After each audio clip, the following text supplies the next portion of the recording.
Comprendre la peur en performance et pourquoi elle influence ton jeu plus que tu ne le crois. La peur est une émotion.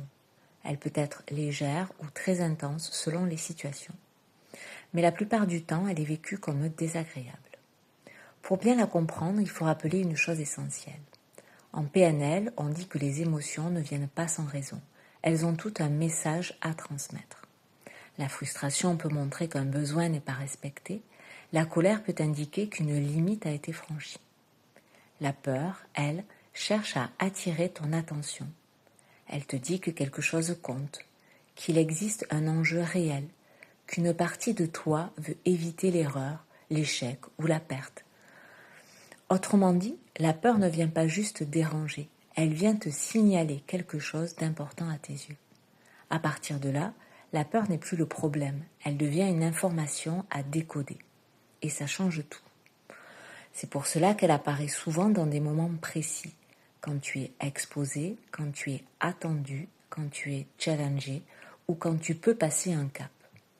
Elle n'apparaît donc pas uniquement face au danger, elle apparaît aussi face à ce qui a de la valeur pour toi et face à ce qui peut te faire évoluer. Elle signale une zone de progression. Ce signal a un impact très concret sur ton jeu. Quand la peur est présente, ton attention se resserre, ton corps se rigidifie, tu deviens plus prudent dans tes choix, tu passes plus en analyse qu'en action. Et à ce moment-là, ton jeu change. Tu passes d'un mode fluide, où les actions s'enchaînent naturellement, à un mode plus contrôlé, plus réfléchi. Tu ne réagis plus complètement de façon spontanée. Tu commences à anticiper, à vérifier, à sécuriser. Le geste perd une partie de son automatisme. Il passe davantage par le mental avant de s'exprimer dans l'action. Et progressivement, tu sors du jeu automatique pour entrer dans un jeu plus surveillé. Ce basculement est souvent subtil. Tu ne t'en rends pas forcément compte sur le moment, mais quelque chose change dans ta manière d'être dans l'action. Moins d'instinct, moins de relâchement.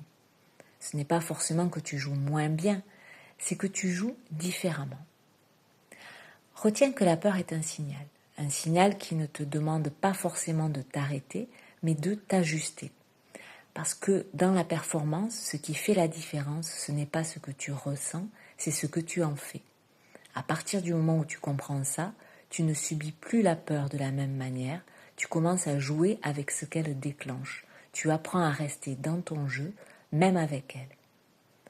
Le mental, c'est pas seulement quelque chose qu'on comprend, c'est quelque chose qu'on travaille.